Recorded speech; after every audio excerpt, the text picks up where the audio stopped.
Good morning, Aradhana. Thank you very much for joining us today. You are CEO of Aptamind and Chair of Advisory Board of a Red Sea project. Thank you for joining us for this leadership series focused on biodiversity and tourism, hosted by the World Tourism Forum Lucerne and World Travel Market London. Sean, it's my pleasure entirely. Always happy to support any endeavor of World Tourism Forum Lucerne and WTM London, especially one which I think is fundamental to human life on Earth. So we're talking today about biodiversity in tourism. And for many years, we've had the buzzwords ecotourism, sustainable tourism, responsible tourism. But as we realize we've got to build back better after the COVID-19 pandemic, we're also starting to talk about regenerative tourism as a concept that makes us a nature-positive sector. Can you give us your perspectives from where you engage on how this concept is evolving and how tourism can support biodiversity? Sean, I think awareness and acceptance that something is wrong is often a good start to improving. The fact is, unfortunately, in our sector thus far, the best practices for sustainable development have aimed to minimize the damage we cause, especially to the environment. In some instances, it has worked, but in many instances, these have fallen short, and that's despite the good intentions.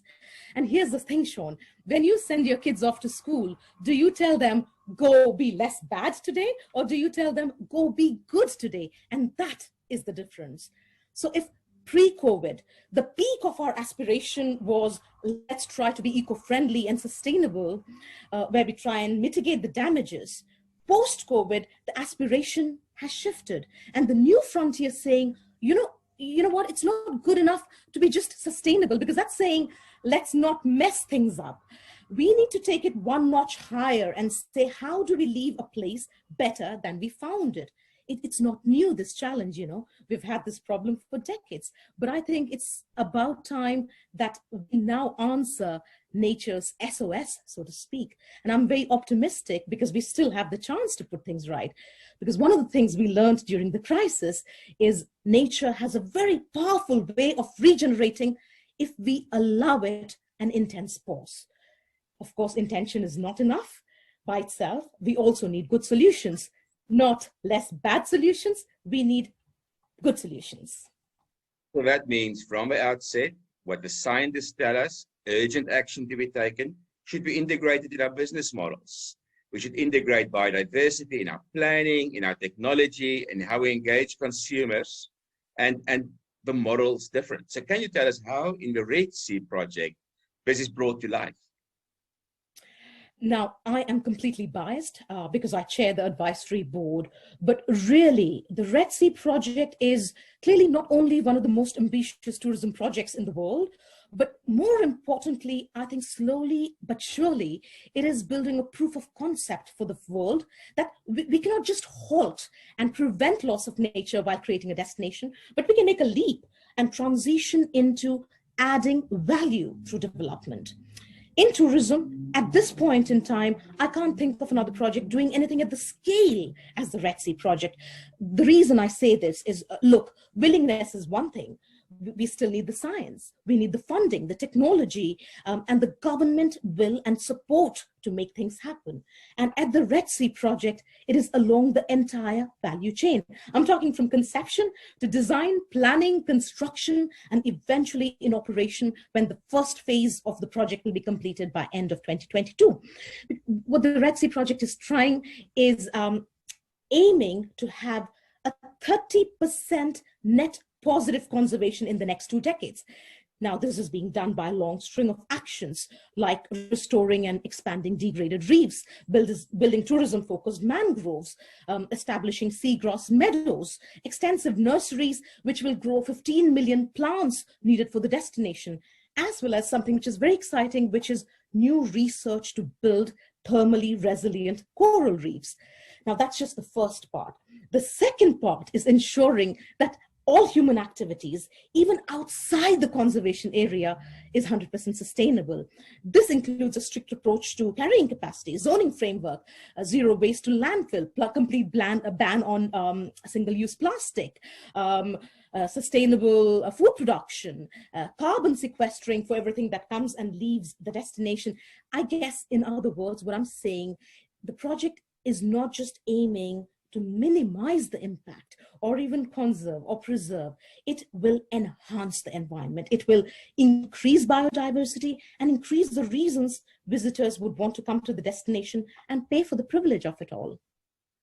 So two questions that I would like to ask you. But one is, how does a tourist become part of a solution? Because ultimately we can have best laid plans, but in many coral reef destinations, tourists are the ones that are destroying the asset. How are you making part of this journey? And secondly, maybe related to that is, for a coastal marine ecosystem, what innovative are you doing that you would say nobody else in the world is doing this? So I'll start with the second question and then move on to your first. And you're absolutely right, because traditionally, coastal development and marine conservation have always been at loggerheads. In this case, at the Red Sea, by embracing conservation as a primary goal, and from the outset, the project has successfully reconciled the two in a way that the positive conservation outcome of 30% shown is actually going to be higher than if we were designating the entire lagoon as a marine protected area, i.e. leaving it alone. So the entire master planning of the Red Sea project was informed based on a highly detailed marine spatial planning exercise, which had the participation of foremost scientists in the world, Dr. Duarte, Dr. Brainard, along with John Pagano, who's a CEO, and many executives along the different layers of the Red Sea company. Now, it sounds easy, but when you have a development that spans 28,500 square kilometers of pristine land and water, when you have a site which encompasses an archipelago of 90 islands, and that has to be built around canyons, ancient heritage sites, important conservation areas, the scale is suddenly, very daunting altogether. Most importantly, the lagoon in question features valuable habitats, including coral reefs, seagrass, mangroves, and it's home to species of many of them which have global conservation significance, like sea turtles and seabirds. Now, I'm talking a very painstaking exercise with multiple conservation scenarios and 3-layer conservation zoning model. The resulting conservation to development ratio at the Red Sea is 10:1. This is unprecedented in any documented coastal development. And that is what I mean by a new global standard in sustainable development. Now, it's not just obviously in the planning. Construction is a very good example, because one of the ways the impact of the build is being minimized is by doing bulk of the construction off-site.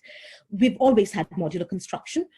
We've seen bathroom units and probably cabins and cruise liners being stacked, but never of this scale for ultra luxury over and underwater villas. Now think about it, the implication is huge. You will probably end up with less than half the number of people on the island than normal. You avoid making it look like a dreadful construction site full of materials and equipment. And when you add a layer on top where you're sourcing deliberately green materials and also looking at the carbon content of the materials used, the efforts are truly, truly admirable. Now, I go back to your question of visitors at the Red Sea project. I think, and this is, I think, very important, the number of people visiting the islands will be limited. Now, you might say that because this is an ultra luxury segment, that's fantastic, because the visitors resonate that philosophy and are actually happy for the exclusivity and are willing to pay the premium for it. But I think more importantly, luxury tourism is about experiences and authenticity. You don't want to create another fantasy island. You don't want to visit another fantasy island. You want a place that embraces the natural environment and has a genuine sense of place with authentic culture and heritage. And I think, again, from a people perspective, as individuals, we need to accept that we all as individuals have a role to play, because how and where you travel is pretty much a vote of your values. And we are all dependent on the health of the nature, culture, and history of the places we visit. So we talk a lot about stakeholder capitalism. We talk about internalizing the cost of externalities. accountability is where it ends. We will measure and report. So I want to ask you, if we're accountable to our stakeholders, we will have to move away from only economic reporting to also social and environmental reporting. Whether it's related to Red Sea or more generally for our sector in travel and tourism, how do you see this evolving? I love this question, Sean, because this is something that I genuinely believe in. I think, Sean, we need to change our metrics. Success can't be solely measured in economic terms, but all too often, what do we hear? We hear the economic lexicon of how many millions of visitors did you attract? How many billions of international receipts did you generate? But really, I think we need a more holistic measure that gives just as much importance to natural capital and social capital. And in that same vein, we need a paradigm shift because our primary objective can't just be about growing the numbers. It needs to be about creating an authentic destination where the local community is engaged as active participants and co-creators. I mean, don't get me wrong, we're doing a lot of good things as an industry. The single-use plastic is a good example, but really that is not enough. We need bigger, bolder, and more sustained efforts. We need leadership from the private sector. We need regulatory pressure. We need a financial system that incentivizes sustainability over biodiversity loss. Then we will see change. And hopefully, as we see massive stimulus going into economies in a post-COVID world, we will see that the metrics integrated so that it's not just economic stimulus, but economic stimulus with a purpose that is good for the environment, good for communities, and good for overall society. Thank you very much for your time today. Much appreciated, Aradhana. Always a pleasure, Sean. Thank you for having me.